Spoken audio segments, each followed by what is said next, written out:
Halo semuanya, selamat datang kembali di seri kuliah postkolonialisme untuk pemula. Hari ini kita akan melanjutkan pembahasan kita tentang sebuah konsep yang sangat berpengaruh dalam teori postkolonial. Apa nama konsepnya? Yaitu orientalisme. Teman-teman,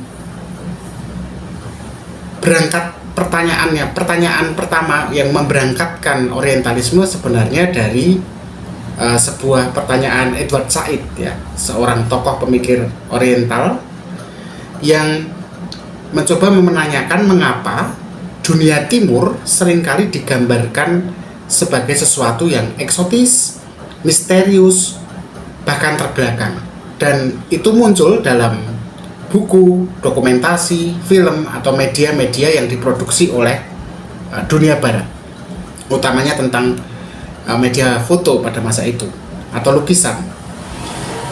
Atau pertanyaan yang diajukan oleh Edward Said adalah mengapa dunia Islam seringkali dikaitkan dengan kekerasan. Jawabannya ada pada teori orientalisme dari seorang pemikir bernama Edward Said. Dia adalah seorang pemikir dari Palestina yang membuka mata dunia tentang bagaimana Barat telah membentuk citra dunia Timur dengan cara yang bias, dan tidak adil. Oke, kita akan mulai dari pertanyaan pertama dulu. Apa itu orientalisme? Kata orientalisme sebenarnya berangkat dari kata orient, ya, yang artinya timur. Edward Said kemudian menuliskan sebuah buku yang memang dia juduli Orientalism tahun 1978, di mana dalam bukunya itu dia menjelaskan bahwasannya selama ratusan tahun negara-negara barat, ya, menciptakan gambaran tertentu tentang timur. Jadi di sini kita menemukan dua istilah, ya teman-teman, barat dan timur. Persoalannya, gambaran yang diproduksi oleh Barat tentang Timur itu bukanlah gambaran yang sebenarnya, melainkan gambaran yang mereka buat sendiri untuk kepentingan mereka sendiri. Gambaran semacam apa sebenarnya yang dibuat oleh Barat tentang Timur? Baik, saya akan coba uraikan. Pertama, Timur seringkali digambarkan, atau Orient seringkali digambarkan sebagai eksotis, penuh dengan mistik, tidak rasional, sensual, dan misterius. Seolah-olah dunia timur adalah dunia yang penuh dengan fantasi, seperti dalam film Aladdin atau Indiana Jones, kalau teman-teman pernah melihatnya. Gambaran pertama seperti itu. Poin pentingnya atau keywordnya di eksotis. Gambaran kedua adalah Timur dilihat sebagai terbelakang, tidak rasional, penuh dengan tahayul, dan tertinggal dari kebudayaan Barat yang dianggap modern dan rasional. Seolah-olah hanya dunia Barat, budaya negara-negara di Barat yang punya peradaban maju. Keywordnya adalah terbelakang. Jadi kalau yang pertama tadi eksotis, yang kedua adalah terbelakang.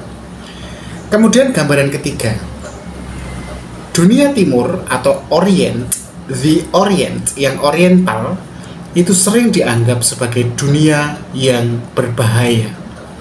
Dan sehingga karena itu, atau barbar, ya, sehingga karena itu perlu dikendalikan. Hari ini teman-teman bisa melihat saja tentang bagaimana film-film Barat menggambarkan Timur Tengah yang seringkali dikaitkan dengan terorisme, utamanya film-film yang diproduksi oleh Hollywood. Nah, apa gambaran itu sudah hilang? Gambaran yang pernah diangkat oleh Orientalism, bukunya Edward Said tahun 1978, sudah hilang hari ini? Belum. Gambaran-gambaran tentang eksotisme, keterbelakangan, terorisme itu masih diproduksi hingga hari ini. Nah, tapi pertanyaannya, kenapa negara-negara dunia ataupun dunia barat melakukan hal itu? Menggambarkan cara seperti itu. Apa tujuan mereka? Kalau belajar dari Edward Said, kita akan tahu bahwa orientalisme menjadi alat kekuasaan. Edward Said menjelaskan bahwasannya orientalisme ini sebenarnya bukan hanya sekedar cara berpikir, tapi ternyata menjadi alat kekuasaan. Bagaimana penjelasannya? Menurut Edward Said, dengan menggambarkan Timur sebagai lemah dan tidak rasional, Barat kemudian membenarkan kolonialisme. Seolah-olah kolonialisme itu adalah seperti seorang pengasuh yang mendidik anak asuhnya supaya dewasa. Atau ada istilah dalam terma Barat, kami harus menjajah mereka karena mereka tidak bisa mengatur diri mereka sendiri. Apa yang terjadi dengan invasi Amerika Serikat di Afghanistan? Nah, yang kedua, apa sebenarnya penjelasan bahwa orientalisme ini menjadi alat kekuasaan? Kalau kita lihat dengan menggambarkan dunia barat sebagai sesuatu yang lebih maju dan rasional, negara-negara barat kemudian seolah-olah mengontrol narasi sejarah. Jadi mereka kemudian mengatakan begini, kami membawa peradaban ke dunia timur. Tanpa adanya kami, dunia timur, Asia, Afrika, Timur Tengah tidak akan mengenal peradaban, tidak akan mengenal kemajuan. Jadi seolah-olah Barat sebagai penyelamat dari tempat yang lebih maju dan rasional. Ketiga, alat kekuasaan akan tampak ketika mereka punya pendapat, seolah-olah dengan terus menyebarkan gambaran-gambaran itu lewat media dan tentu saja produk-produk akademik ya, lewat para akademisinya, dunia barat ini mempertahankan apa yang kemudian dikenal sebagai dominasi kebudayaan. Jadi begitu teman-teman, orientalisme bukan hanya sekedar cara berpikir, tapi juga alat kekuasaan melalui kebudayaan, akademik, pola pikir, perilaku, dan psikologi. Orientalisme bukan sekedar stereotip yang dibuat oleh dunia barat tentang dunia timur, tapi merupakan bagian dari sistem yang jauh lebih besar untuk mempertahankan dominasi barat di dunia. Contoh orientalisme di dunia nyata bisa kita temukan sebenarnya sampai di hari ini. Sudah beberapa kali saya sebut dengan singkat ya, tapi mari kita bahas secara pelan-pelan. Kita lihat dari contoh orientalisme, kita lihat dari film ya, dan media. Kalau teman-teman perhatikan, coba lihat bagaimana Arab dan Timur Tengah digambarkan dalam film anak-anak misalnya seperti Aladdin, atau dalam film keluarga seperti The Mummy, di mana di situ ada pasir, unta, dan musik-musik yang mistik. Seolah semua orang di sana, di Timur Tengah, di Arab adalah terbelakang, tinggal di tenda, tinggal di padang pasir, dan suka menyembunyikan rahasia. Hollywood memang seringkali juga menggambarkan orang-orang Arab, atau dalam hal ini orang-orang Muslim sebagai teroris, dan itu berbahaya karena stereotip sedang dibangun di situ. Coba cek saja berapa banyak film yang menjadikan orang-orang di Timur Tengah sebagai penjahat. Kedua, contoh orientalisme di dunia nyata.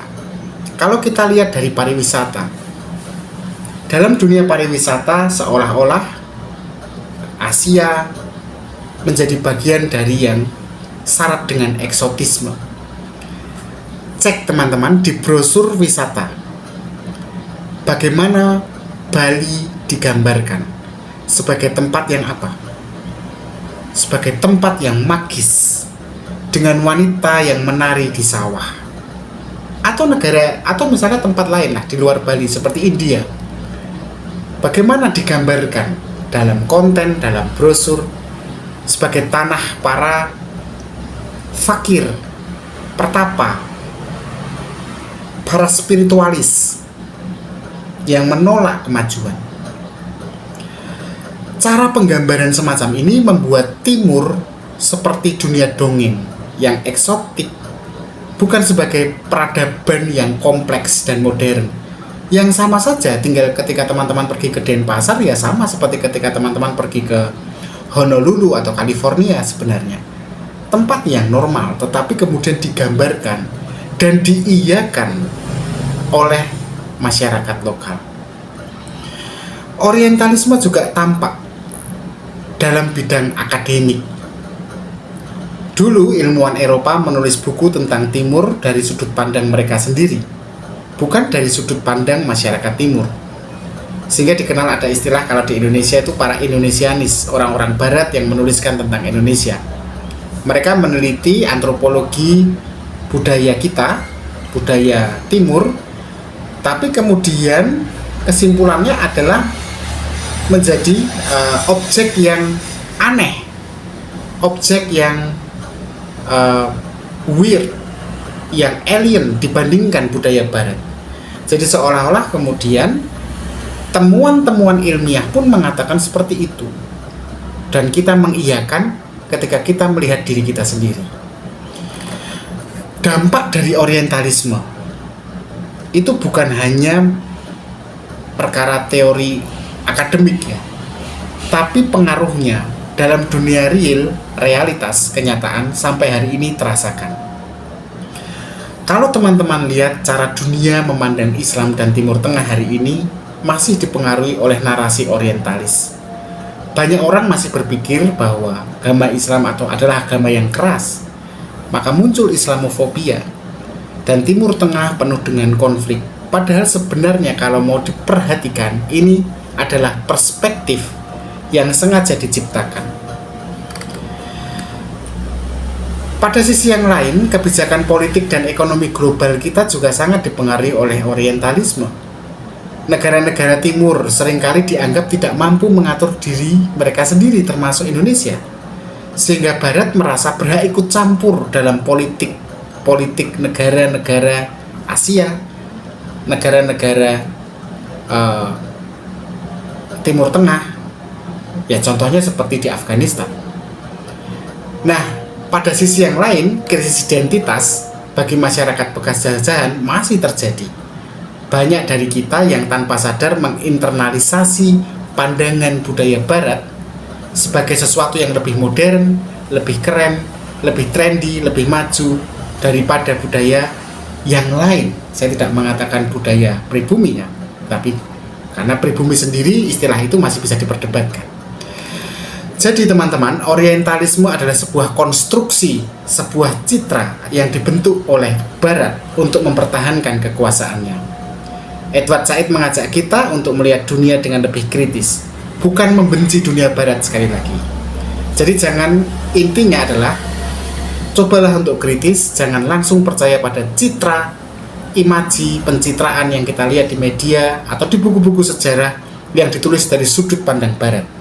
Kita harus mulai memahami dunia dari perspektif kita sendiri yang berdaulat, dari suara masyarakat Timur sendiri, masyarakat Indonesia, masyarakat Timur Tengah, masyarakat India, Asia, dan yang lainnya yang pernah dijajah.